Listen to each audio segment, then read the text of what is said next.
the BBC Africa YouTube channel.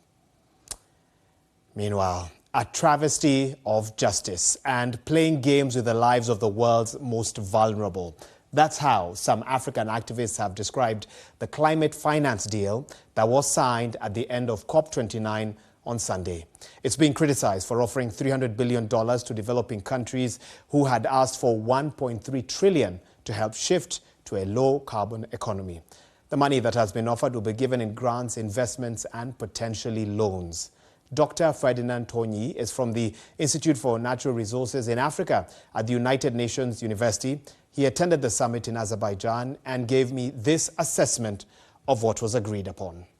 There were a lot of expectations in terms of financial support for poor countries, and when it became challenging to have those commitments in the quantum needed was not coming, then it was becoming difficult for agreements to be reached. There were other aspects of negotiations in terms of technology transfer that was also having some hinges that were difficult to come to agreement. Some of the organizations that were at COP have raised the alarm, stating that the $300 billion won't be dispersed necessarily all as cash ready for use or as grants. In fact, they are saying, Oxfam here, for example, have described that $300 billion deal as a mix of loans and privatized investments, meaning that the net amount of money that will actually be accessible will be much less. What does that mean now for developing countries seeking support to cope with the challenges of climate change and global warming? For us as researchers, you ask yourself how much of this pledge gets to the ground for the real work.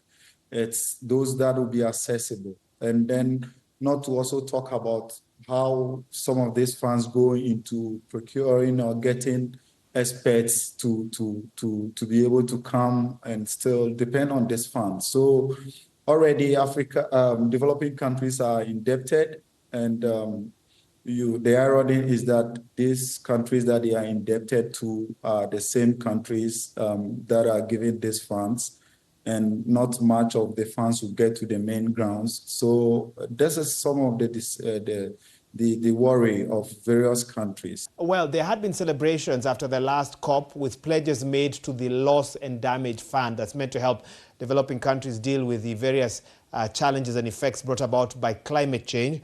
What sense did you get out of this COP that shows you what the future of the Loss and Damage Fund looks like? Because from where, there have been a lot of concerns that the pledges aren't being met. Historically, we all know that we produce less emissions, but we feel the impact most. So we're looking for some of these funds to be able to even support. By February next year, then we'll be revising our the NDCs. We will need some funding to be able to move in the new direction in terms of these NDCs, and even to talk about the NCQGs, and adaptation is very key. Well, at the start of the conference, developing countries had tabled a figure of $1.3 trillion that they were demanding should come out of this COP. What was the justification for this figure?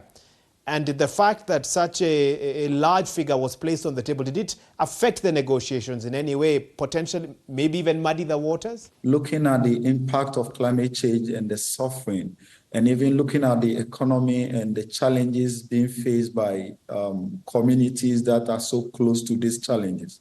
Trillions against billions, it's a vast difference. That I think is one of the disappointments to the developing country. Dr. Ferdinand Tornyie is from the United Nations University. And still to come on